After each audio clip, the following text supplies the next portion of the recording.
Hello, and welcome to TPRM Explained by the Third Party Risk Association. TPRM Explained is an educational series focused on topics related to third-party risk management.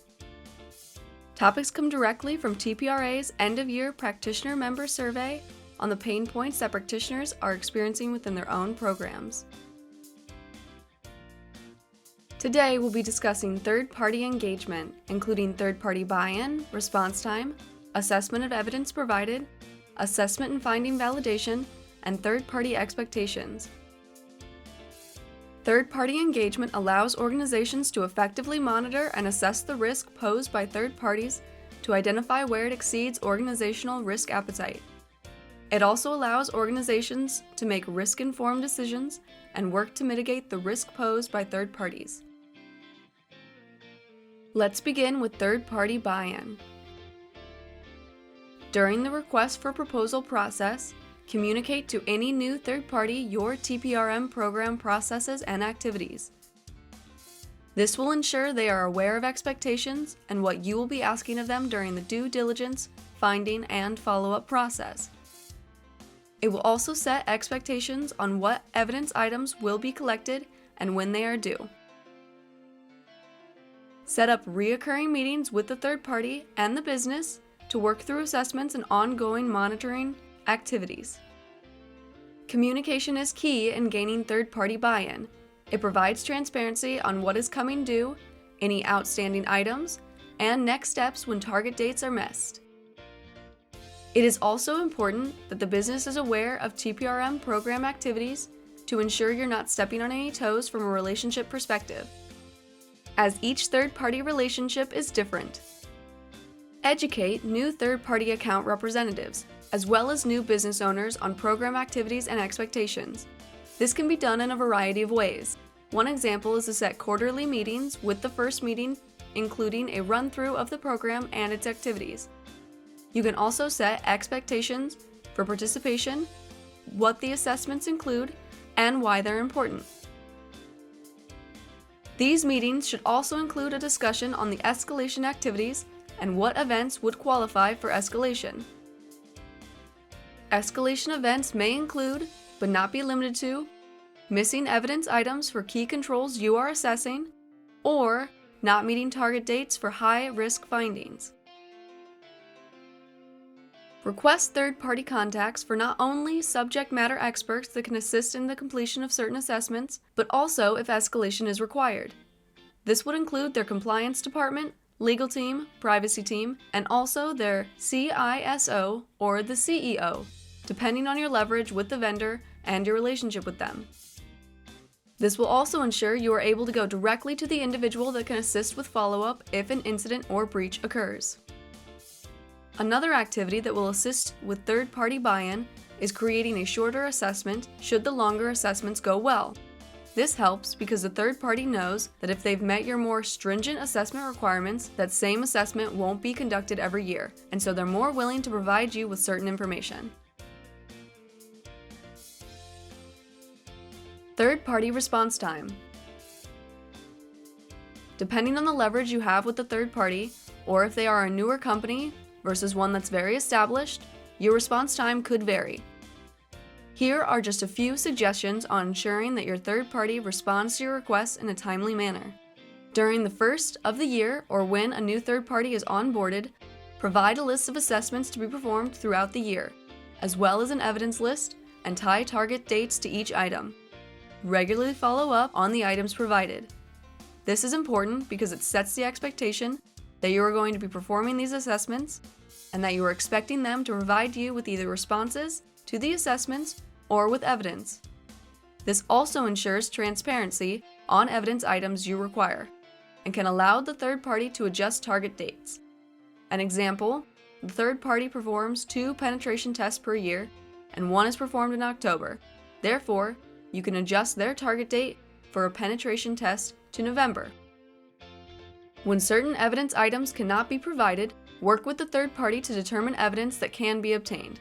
Have a list of ideal evidence items. For each of those ideal evidence items, have a list of acceptable evidence that you're willing to accept in lieu of the ideal evidence items.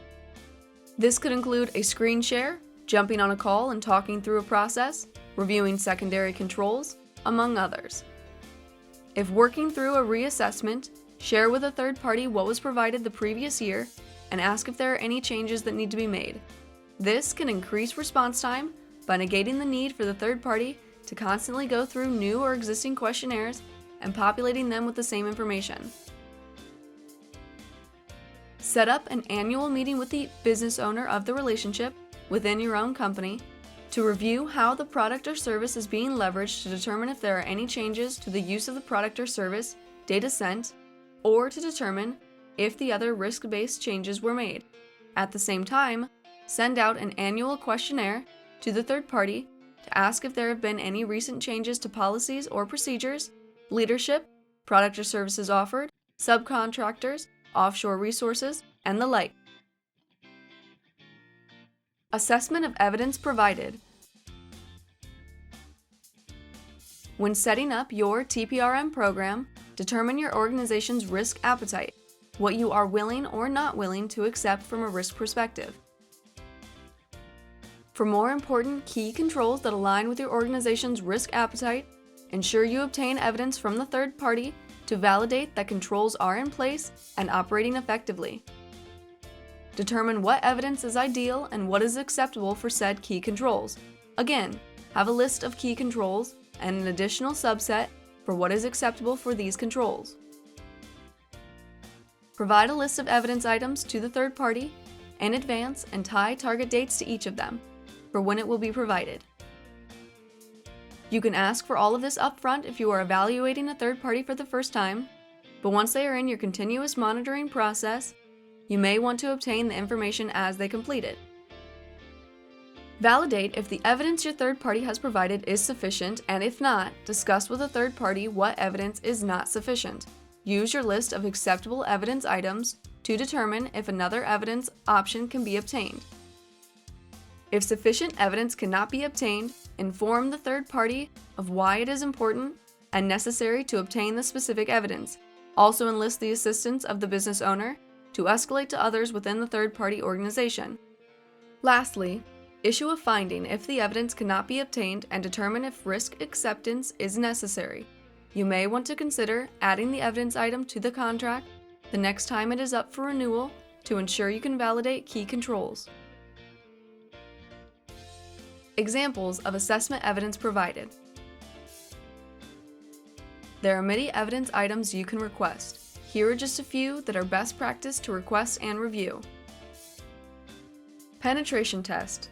Request this if they have your data or if they're a more critical vendor.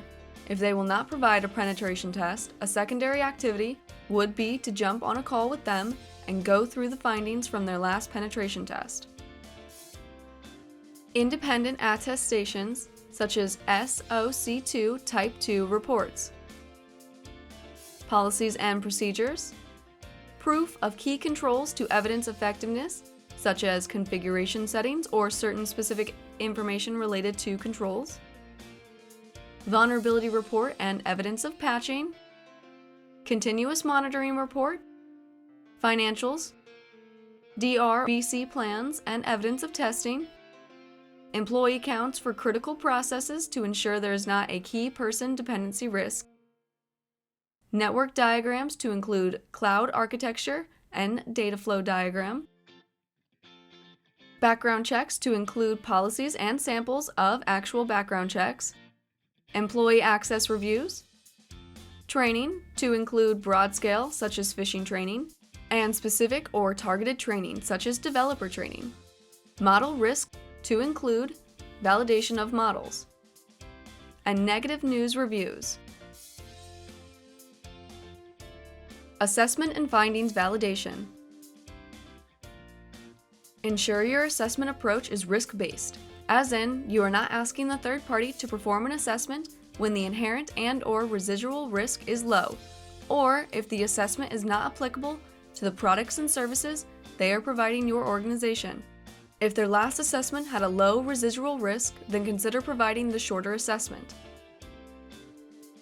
If the third party is providing a critical service, you may want to perform an on-site assessment to gain a better feel for responses you are receiving versus what is actually happening at third-party facilities. What are they putting on paper versus what is actually happening? On-site assessments can also be beneficial in strengthening your relationship with the third party. If you do discover a finding, communicate it to the third party in a timely manner so they can validate the issue and gain a better understanding of why it is important to your organization. Provide validated findings to the third party in a document, along with seated remediation plans. This should not be specific, but set an expectation with regards to what you are looking for. Allow the third party to draft the remediation plan and tie a reasonable target date to it. Follow up on remediation efforts to ensure they are meeting target dates for the plans they've noted. This also ensures findings are addressed appropriately. Third-party expectations. Document third-party expectations for your TPRM program and ensure they are incorporated into contracts. Consider not just the controls they have in place, but also responding to assessments and questionnaires, providing evidence. You may want to call out specific evidence items, working with your organization on validation of findings, working with your organization and creating remediation plans and target dates. Ensure your organization is incorporated into the third-party DR and incident response plans. Document non-compliance triggers when information is not obtained and/or findings are not being remediated in an acceptable or timely manner. Communication and collaboration is key. Let your third parties know they are an extension of your own security program and that you learn from them just as much as they may learn from you.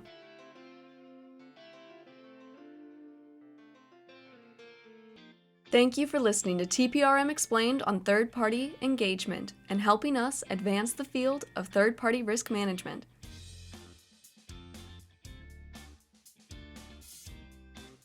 If you enjoyed this video, drop a like and a comment below, and subscribe for more videos by the TPRA. Follow us on LinkedIn, or check out our website to connect, collaborate, and discover. And join an inclusive and diverse community of TPRM practitioners.